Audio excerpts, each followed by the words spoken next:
Hello, welcome to Nirmala accountancy classes. मेरा नाम मिथिलेश सिंह है। आज का टॉपिक है dissolution of a partnership firm part 2।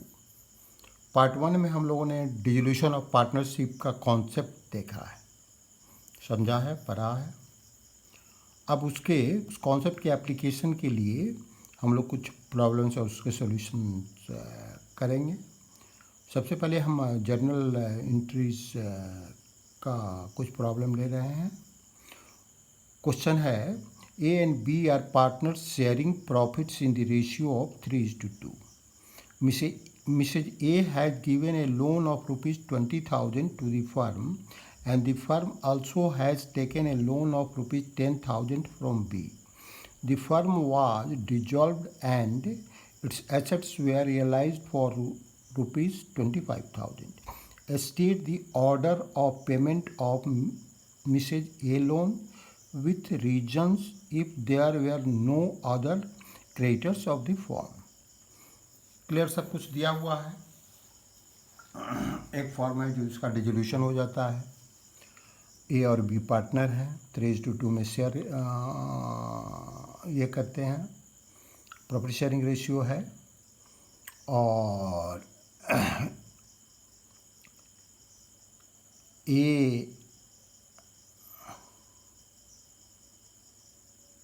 Mrs ए ने फर्म को एक 20,000 का लोन दिया है और फर्म ने 20 से भी एक लोन लिया है 10,000 का। अब हमको और फर्म के एसेट को बेचने से जो पैसा वसूल होता है, रियलाइज होता है, वो 25,000 है।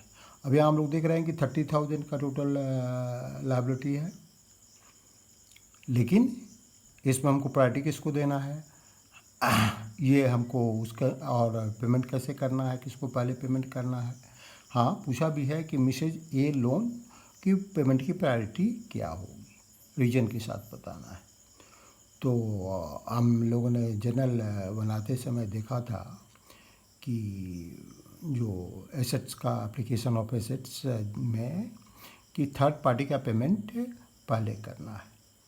तो पार्टनर्स का के स्पाउस से अगर लोन है या दैट उसके रिलेटिव से लोन है तो उसको हम थर्ड पार्टी ही ट्रीट करते हैं। अगर पार्टनर से लोन है तो थर्ड पार्टी के पेमेंट के बाद जो पैसा बचता है उसमें से उसको दिया जाता है। तो ऐसी स्थिति में सोल्यूशन क्या होगा, ये क्लियर यहाँ लिखा हुआ है। According to section 48 of the Indian partnership act 1932, Mrs A is an outsider, third party है, तो निश्चित रूप से उसको पहले मिलेगा। बी को के लोन अकाउंट को मिलने के पहले her loan of rupees 20,000 will be paid first. ठीक है, बीज विल बी पेड रुपीज़ 5,000। 5,000 क्यों होगा, टोटल एसेट हमारे के पास 25,000 है, तो 20,000 तो हमने मिसेज ए को ही दे दिया, तो बचा 5,000। तो rupees 5,000 only against his loan. B को मात्र 5,000 मिलेगा, और जो लेकिन उसका लोन 10,000 का है, as it is only left out amount, क्योंकि इतना ही अमाउंट बचा हुआ है। अब हम लोग दूसरा क्वेश्चन लेते हैं।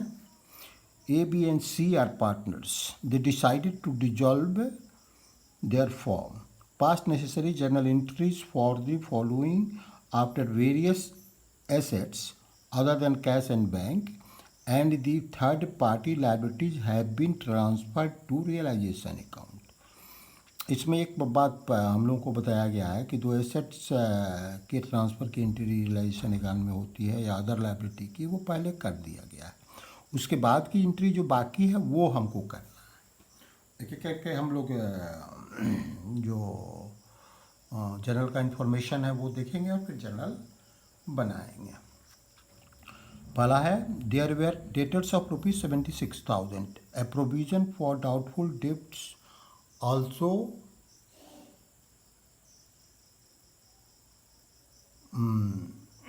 stood in the books at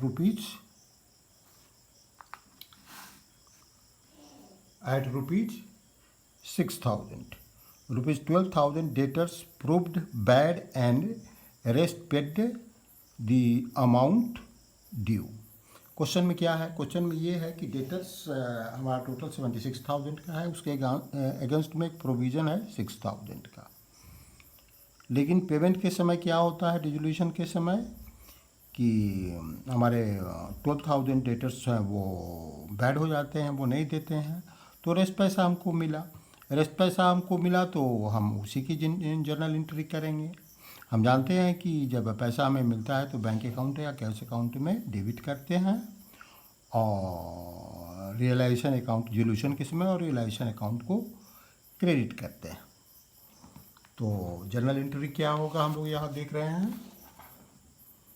journal entry होगा पहला का bank account debit 64,000 to realisation account 64,000, being the rest debtors paid except bad debts of rupees 12,000. 76,000 तो हमारा टोटल डेटर्स थे, उसमें से 12,000 बैड हो गए तो बाकी 64,000 बचा, इसलिए 64,000। अब हम लोग दूसरा इंफॉर्मेशन देखेंगे जर्नल का। दूसरा इंफॉर्मेशन हमारे पास क्या है? ए agreed to pay of her husband's loan of rupees 7,000 at a discount of 5%. ये जो है वो एग्री होती है कि वो अपने हस्बैंड के लोन को 5% डिस्काउंट पर पेमेंट कर देगी, जो 7,000 का है। तो सबसे पहले तो 7,000 का 5% हम लोग निकालेंगे, ये 350 हुआ। 350 को हम लोग 7,000 में से घटाएंगे, माइनस करेंगे तो ये बचेगा, दैट इज 6,650। अब हम जानते हैं जर्नल इसका क्या होता है। जर्नल जब लायबिलिटी का पेमेंट किया जाता है तो हम लोग रियलाइजेशन अकाउंट को डेबिट करते हैं और जो पार्टनर टेकअप कर रहा है लोन को डिस्चार्ज करने के लिए उसके कैपिटल अकाउंट को क्रेडिट करते हैं। तो यहाँ जनरल हम देखेंगे, जनरल क्या किया हुआ है? Realisation account debit 6,650 to A's capital account 6,650। Narration है, being a paid her husband's loan at the discount of 5%, 7,000 into 5/100, ये 350 आया। 350 को हम लोगों ने 7,000 में से घटा लिया तो ये बचा 6,650। अब हम लोग जर्नल का तीसरा इंफॉर्मेशन देखेंगे।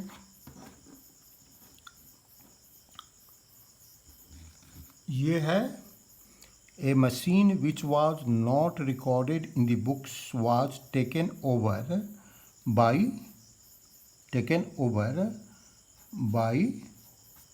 B at rupees 3,000, whereas its expected value was rupees 5,000. अब देखिए यहाँ दो फिगर दिया हुआ है, 3,000 5,000। 5,000 कह रहा है कि एक्सपेक्टेड वैल्यू है, मशीन अनरिकॉर्डेड भी है, तो एक्सपेक्टेड वैल्यू से हम लोगों को कोई मतलब नहीं है। जितना पैसा मिला उसकी हम एंट्री करेंगे। तो कौन ले रहा है? ले रहा है बी। तो एसेट को जब रियलाइज होता है तो ऐसे अकाउंट में जो एसेट टेक ओवर पार्टनर करता है उसके कैपिटल अकाउंट को डेबिट करते हैं और रियलाइजेशन अकाउंट को क्रेडिट करते हैं, जो एक्चुअली पेमेंट किया जा रहा है उस अमाउंट से। तो अभी हम लोग क्या करेंगे? अभी हम लोग तीसरा देखेंगे जर्नल। बीज कैपिटल अकाउंट को डेबिट हम लोगों ने 3,000 से किया to realisation account 3,000, being the unrecorded machine taken by B expected value rupees 5,000। 5,000 से हम लोगों को कोई मतलब नहीं है। जैसे अब हम लोग बात करेंगे चौथे इंफॉर्मेशन की। A contingent liability not provided for of ₹4,000 was also discharge. एक कंटिजेंट लाइबिलिटी का पेमेंट किया जा रहा है 4,000 का, तो यहाँ कोई दूसरा नहीं ले रहा है, पेमेंट किया जा रहा है। तो ऐसी पेमेंट की स्थिति में जब लाइबिलिटीज़ के पेमेंट में क्या करते हैं, रियलाइजेशन अकाउंट को डेबिट करते हैं और बैंक या कैश अकाउंट को क्रेडिट करते हैं। तो अब हम लोग जर्नल देखेंगे। जर्नल यहाँ दिया हुआ है, realisation account debit 4,000 to bank account 4,000। Narration है being the contingent liabilities discharged. अब हम लोग देखेंगे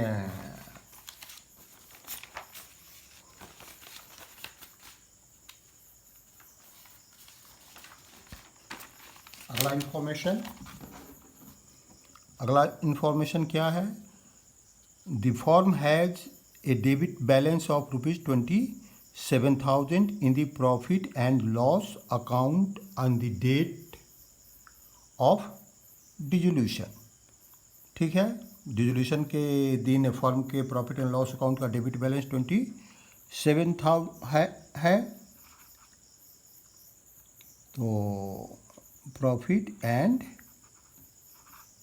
लॉस अकाउंट, तो हम लोग क्या करते हैं जब प्रॉफिट एंड लॉस के डेबिट बैलेंस को राइट अप करना होता है या क्लोज करना होता है, तो वैसी स्थिति में हम लोग इसको पार्टनर से कैपिटल अकाउंट के डेबिट साइड में लिखते हैं, ट्रांसफ़र कर देते हैं।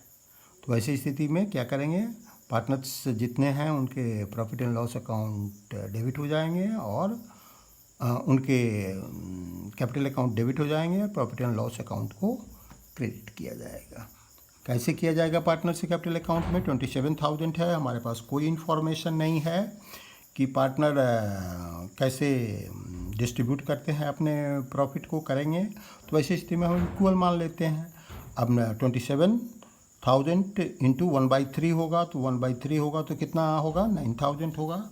तो हम 9,000 इस पार्टनर के अकाउंट को डेबिट करेंगे और कैपिटल अकाउंट को that is partner capital account को डेबिट करेंगे और प्रॉफिट एंड लॉस अकाउंट को क्रेडिट करेंगे। यहाँ नरेशन है A's capital account debit 9,000, B's capital account 9,000, C's capital account 9,000 to profit and loss account 27,000। अब हम लोग 27,000 फिर से हम लोग देख लेते हैं। A's capital account 9,000, B's capital account 9,000, C's capital account 9,000 to profit and loss account 27,000। अब हम लोग जो लास्ट इंफॉर्मेशन है उसको देखेंगे।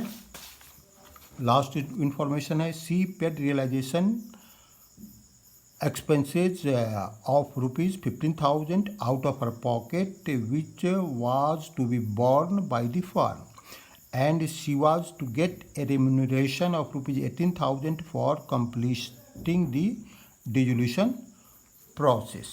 हम जानते हैं कि अगर कोई पार्टनर्स डिसोल्यूशन का एक्सपेंसेस बियर करता है और उसको कोई रिम्यूनरेशन मिलता है तो बियर करता है और फर्म के द्वारा बियर किया जाना है। तो वैसी स्थिति में रियलाइजेशन अकाउंट को डेबिट करते हैं और पार्टनर्स के कैपिटल अकाउंट को जो बियर पे कर रहा है और रिम्यूनरेशन जिसको मिल रहा है उसको क्रेडिट करते हैं। तो दोनों स्थितियों में पार्टनर से कैपिटल अकाउंट को क्रेडिट करेंगे और रियलाइजेशन अकाउंट को डेबिट करेंगे। तो दोनों का टोटल करके जो अमाउंट आएगा तो वो 33,000 आएगा। तो रियलाइजेशन अकाउंट डेबिट होगा 33,000 से टू कैपिटल अकाउंट 33,000 से क्रेडिट होगा। Being the dissolution expenses paid and her remuneration credited to C's capital account 15,000 plus 18,000 33,000। अब हम लोग एक दूसरा क्वेश्चन देखते हैं। लोन फ्रॉम ए जो एक पार्टनर है is ₹50,000। Give journal entries with respect of loan by A for the following cases। Case 1 है if A's capital accounts balance credit balance ₹25,000। दूसरा इंफॉर्मेशन है if A's capital account balance debit balance ₹40,000 है। तीसरा है if A's capital account balance debit balance ₹60,000। तो हम लोग general कैसे करेंगे अब हम लोग देखेंगे। पहली स्थिति में if A's capital account balance credit accounts balance credit ₹25,000 है। तो वैसी स्थिति में हम देख रहे हैं क्रेडिट बैलेंस है, तो क्रेडिट बैलेंस में तो यहाँ एडजस्ट करने की ज़रूरत नहीं है लोन अकाउंट से कैपिटल अकाउंट को। तो लोन अकाउंट का पूरा पेमेंट कर देते हैं। तो लोन अकाउंट का जो भी बैलेंस है एज लोन का 50,000 उसका पेमेंट कर देंगे। तो एज लोन अकाउंट को डेबिट करेंगे और टू बैंक अकाउंट क्रेडिट करेंगे। Being the loan of A's paid off a paid.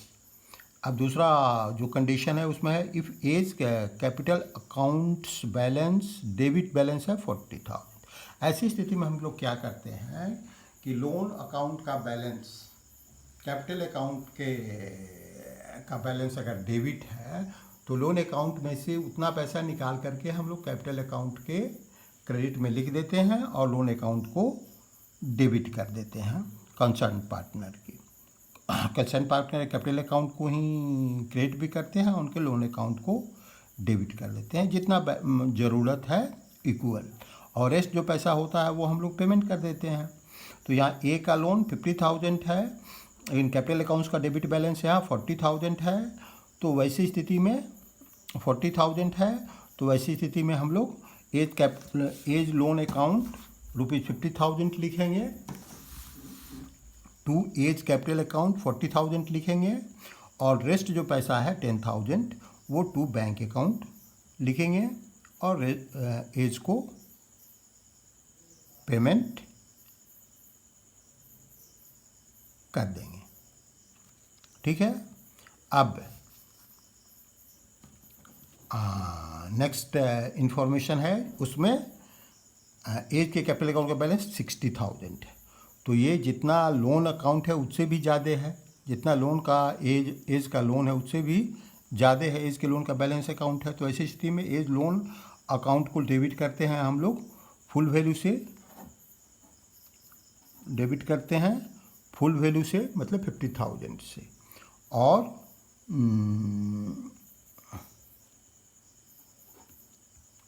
और बैंक अकाउंट को डेबिट करते हैं 10,000 से जो रेस्ट अमाउंट है जो डिफिशिएंसी पैसा लाया, और एज के कैपिटल अकाउंट को जितना डिफिशिएंसी है उसके कैपिटल अकाउंट में 60,000 उतना से क्रेडिट करते हैं। Being the balance in A's loan account in full transfer to his capital account and deficiency brought in. Thank you, see you again.